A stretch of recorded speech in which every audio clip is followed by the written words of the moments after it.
from our intro, which was, of course, his comments about invading Iraq, which has killed over 1 million people. But more recently, he was writing love letters to Mohammed bin Salman in Saudi Arabia. A major friend of any type of, a mouthpiece of the corporate intelligence and, I mean, quote unquote, like intelligence apparatus of the United States. Beating Donald Trump is going to be very hard. And all empirical evidence that we have is that Bernie Sanders is the one by far with the best chance to do it. If people on the socialist left were narcissists and didn't care about the fate of this country and the world, or just even like what that gentleman just said about what Bernie's already doing, just even by tweeting in a way with moral clarity that no other candidate has in terms of stopping pogroms in India, I could totally see, you know what? You want to steal this from us? You want to endlessly propagandize? No other candidates won't drop out. They're going to demonize him. They're going to lie about him. They're going to smear his movement. They're going to whine about bros. They're going to talk about stealing the convention, and they're going to have a war against him. And it's in cable news, and God even knows what the military industrial complex interests are going to do. All of this stuff. You know what? Fine. Go ahead. Nominate one of these losers. Give Donald Trump a second term. And it will be horrible for the world and horrible for the United States, but we will be even more vindicated. Instead, what we're actually trying to do is fight through all of this nonsense and all of this garbage and the entire American oligarchic machine, which is anti-humanity and anti-democracy, to fight against Donald Trump in what will be an uphill battle against an incumbent president who's relatively popular after 3 years of utter failure by the Democratic establishment in being able to, look, they got Congress. Good for them. That's great. But I hand that much more to the grassroots activist class, and actually reining him in since 2018, they've totally failed. The public narratives have failed. They don't even spend any time really highlighting or talking about or attacking or, of course, God forbid, defunding things like concentration camps of immigrants. They're completely intellectually and politically failed and morally failed. And then we're going to go go up against Trump, who's well positioned to get reelected, of course, without the real substantive support of the Democratic leadership class and the oligarchs that fund it. We're still going for it because we actually care about the fate of this country. And this is what we're up against. This is distilled here. This is Thomas Friedman, who was the biggest cheerleader of corporate globalization in the 90s, a big, invade Iraq, love MBS in Saudi Arabia, all the rest of it. Here he is on CNN talking about, and remember, and this is partially why I do get so pissed off and irritated in these conversations. I like Bernie Sanders. I think I think he's treated terribly. I think it's kind of gross. And I don't think any person should be, treated terribly, frankly. So sure. But it's also a stand-in for the absolute contempt that these people have for working and poor people in this country. This is a movement and a campaign that, in addition to winning, and in addition to obviously being the only one that's going to get the most votes and delegates, has generated tens of millions of dollars in activity, in literal contributions and blood, sweat, and tears from teachers, from Amazon employees, from Walmart employees. This is the type of thing when, I get pissed off when I think the Sanders campaign is making a mistake. Or frankly, part of the reason that, again, I know some people still want to indulge this, but I have no time for all of the Warren bullshit. It's not just because I like Sanders better. Obviously I do. It's because it's a stand-in for tens of millions of people that these people all have nothing but contempt for. Check out this clip of Thomas Friedman. Bernie Sanders' faction represents, 30, 35, maybe 40% of just the Democratic Party. But that's all. They can't win an election with 35% of the party, and they certainly can't hold the House with that. They certainly can't take over the Senate with that, and they couldn't possibly govern effectively with that. So there's got to be some kind of gathering of the elders of the party, whether it's Schumer and Pelosi or President Obama. I don't know who. That's got to come together. These people need some adult leadership here right now. If you watched that debate last night, you watched the last few debates, it was squabbling children. It was really frightening. It was not uplifting. It was not reassuring. You wrote recently, earlier in the month, that Michael Bloomberg is the candidate best suited to defeat Donald Trump. You still believe that? Well, yeah, I think Mike he had a better debate last night. I do believe he's someone who can actually bring the different wings of the party together, and he has the resources, and I think the tough. Okay, yeah, I mean, look, he's got the resources. Yeah, he definitely has the resources. He's an oligarch, and you can see now we're fully entering the phase. I'll get to that in a second, actually. I want to complete this thought, but I want to just tease that we are fully entering the phase. The Republican Party is an authoritarian party. It is an authoritarian project. And now we are formally entering the centrist Democratic class. They want to live in Singapore. And we'll get to that in a second. But look, newest polls, political polls out. This one is an A+ rating by 538, this pollster. So this is an A+ rating. Pennsylvania, which is a must-win state, will start from the bottom to the top. Trump versus Bloomberg. Trump 48, Bloomberg 45. Trump versus Buttigieg. Trump 46, Buttigieg 45. Trump versus Klobuchar. Trump 45, Klobuchar 44. Trump versus Warren, they're tied at 47. Trump versus Biden, tied at 47. Sanders 49, Trump 46. Now, this is all really close, and this is going to require an extraordinary amount of effort. And I remember people who, by the way, who had nothing but contempt for Bernie Sanders and for working people in 2016, and who also thought it was in the bag against Donald Trump because they were arrogant morons who had no understanding of the electorate or strategy. They're still whining and bleeding today that Bernie Sanders stuck around to try to create a progressive Democratic Party platform. That apparently was hugely damaging to Hillary Clinton.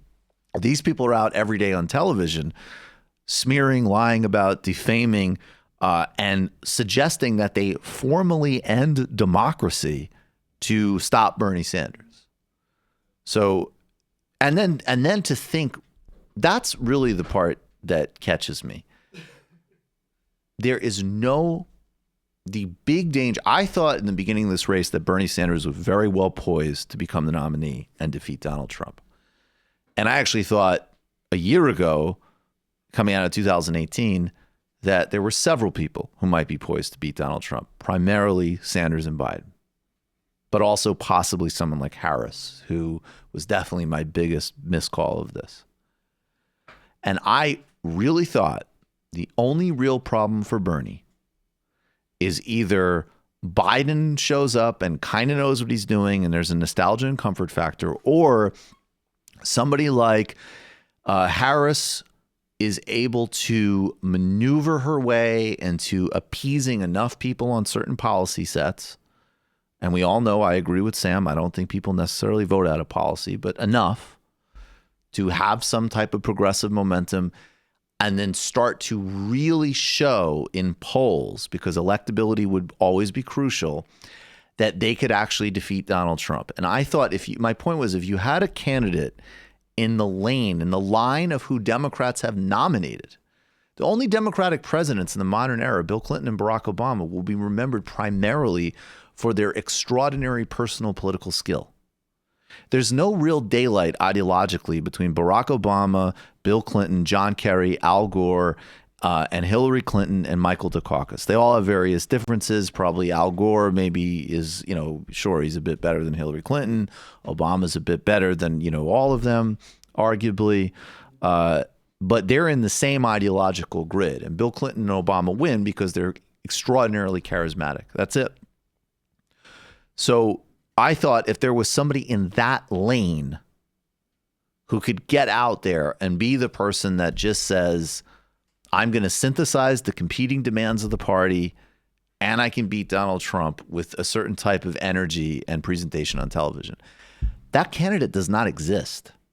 So we're in a point now where you have people and I don't know whether, like, again, with Thomas Friedman, I think he's actually genuinely insane. And I also think, I'd have to double check it, but I've read somewhere, I think that Mike Bloomberg's funding his wife's museum. And, he's married into an extraordinary amount of money, and he's nothing but an establishment mouthpiece, and it makes no difference for him materially and personally one way or another, whether or not, Trump is reelected. So it is all ideologically and self-interested determined. But I also think he's insane. I think he really is demented enough and nuts enough and thinks that, talking to a Egyptian cab driver is a stand-in for public opinion, that he actually thinks that a charisma-free oligarch with a horrifying record on every single major issue, which Donald Trump could run rhetorical and demagogic circles around in his sleep, actually is the person to beat Trump. It shows you that they're anti-democratic, obviously, which we'll get to in a second, but it also shows you that, like, there's no there. I mean, this is the establishment that we're up against, and they have all of the money and the power and material resources, and it's a huge fight, but they're fucking nuts and stupid. Like, that is an insane piece of political analysis, that there is not one person there. If this race was Bernie has this incredible coalition and he's winning and he has momentum, and then there's a Harris candidate or a Beto O'Rourke candidate who isn't quite clearing the threshold. There's a Buttigieg style candidate who's actually getting a lot of votes from people of color, but the field is too diffuse. Okay. It would still overall be a bullshit argument, because at some point you just have to say the person who's winning is winning, and calling for an end to democracy is a problem in and of itself, an end to a democratic process, ignoring a democratic process. But you would have the footholding of a way to BS on television. Coming out and saying the miserable little oligarch who is spending the entire debate talking about sexual harassment NDAs, stop and frisk, has no communicative ability, has an alienating record for conservative swing voters as well as progressives, whose only support and existence is purely a function of money, could beat Trump on a cut Social Security, ban soda and guns platform. I'm going to have to rein myself in a second here, because I'm aware I'm becoming repetitive, but I cannot stress that level of stupidity and insanity actually causes me anxiety, because the Republican establishment has a infinitely better understanding of what's happening in the normal world of their electorate than any people who are speaking in the Democratic Party like Thomas Friedman. Reminds me of one of my favorite sections from Orwell's Lion and the Unicorn, which he talks about the British liberal ruling class. Says basically about the ruling class. By 1920, there were many people who were aware of the unusefulness of basically the ruling class. By 1930, millions were aware of it. But the British ruling class obviously could not admit to themselves that their usefulness was at an end. Had they done that, they would have to abdicate, for it was not possible for them to turn themselves into mere bandits like the American millionaires, consciously clinging to unjust privileges by beating down opposition by bribery and tear gas bombs. After all, they belonged to a class with a certain tradition. That they had been to public schools where the duty, don't forget, blah, blah, blah, I'm going to skip a bit forward. They had to feel themselves true patriots even while they plundered their countrymen. Clearly, there was only one escape for them into stupidity. They could keep society in its existing shape only by being unable to grasp that any improvement was possible. Difficult though this was, they achieved it largely by fixing their eyes on the past and refusing to notice the changes that were going on around them. Yes. And let's be really clear when we talk about this.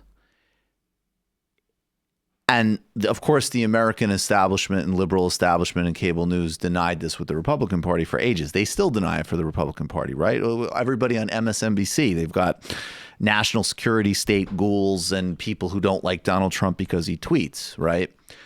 But for a very long time, exemplified by Barack Obama and Joe Biden, the fever will break. That's what Obama said. The Republican Party, who spread racist and vicious lies about him, who would not compromise on right-wing proposals that he put forward to cut Social Security and Medicare.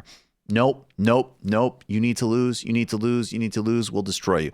In 2016, they elect Donald Trump. And even in the beginning, many people were like, well, I think Mitch McConnell and Paul Ryan care about America.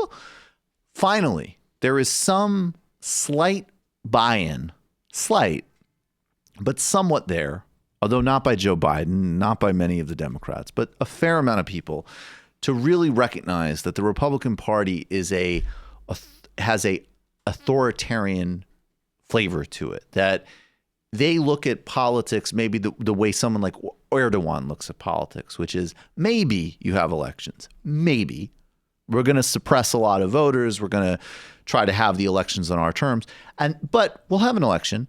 Then when we win, you shut up. You're done. We'll pass laws in state legislatures across the country to criminalize protests. We will go after people's voting rights. We'll go after people's civil rights. We're going to formally say that basically the president can commit any crime he wants, whatever. And then on the flip side, we're not going to give your Supreme Court, justice a hearing. Like, power is power. That's it. Fuck you. Okay?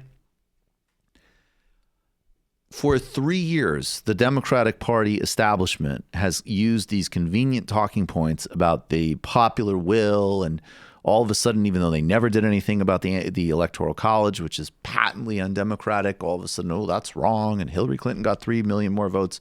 You have Thomas Friedman coming out on television, and then you want to say, okay, Thomas Friedman is just some columnist. Well, there's a piece in the New York Times. Democratic Party leaders willing to risk party damage to stop Bernie Sanders. House Speaker Nancy Pelosi and Chuck Schumer, the minority leader, hear constant warnings from allies about congressional losses in November if the party nominates Bernie Sanders for president. And then it goes on to talk with a variety of superdelegates who suggest, and this article, I'll quote now, this article is based on an interview with 93 superdelegates out of 771 total, as well as party strategists and aides. And believe me, I believe strategists. Okay. Rich donors who hate the Bernie policy agenda because they're protecting their money, pretty obvious. And strategists whose whole career is predicated on essentially getting money funneled through those rich donors for running corporate congressional candidates' campaigns are obviously not that excited about a new class of politics either. I mean, these are the ones with very obvious, very base material self-interest. I've had 60 years of experience with and they go on in this article to suggest a variety of possible candidates that a convention that, let's be really clear about what a broker convention means. It means that every dollar a working person has donated to Bernie Sanders, you're lighting on fire. Every door that has been knocked on doesn't count. Every vote that has been cast, every piece of democratic will here, done. Incidentally, against a president that we know almost certainly if he loses, and he will not lose, because if there is a brokered convention and it's stolen from Bernie Sanders, whoever that nominee is, will lose massively to Donald Trump. But we know that Donald Trump will not recognize losing, and Bill Barr will support him in that. And this Democratic Party bullshit is the most helpful thing in the world for that. And I don't want to hear anything about, yeah, but what about the Russians? They did, Rastafarians who hate Hillary on Facebook. I don't want to hear any of that crap. We're talking real here. So the names that they have put forward include, I think Michelle Obama was one. She is enormously popular. She's never indicated she wants to run for anything and has no electoral experience. But also Chris Coons, who I've been saying that Mike Bloomberg would lose by the biggest margin. Well, we finally found a name that Donald Trump would hand a Ronald Reagan to Walter Mondale type beatdown of the miserable Chris Coons.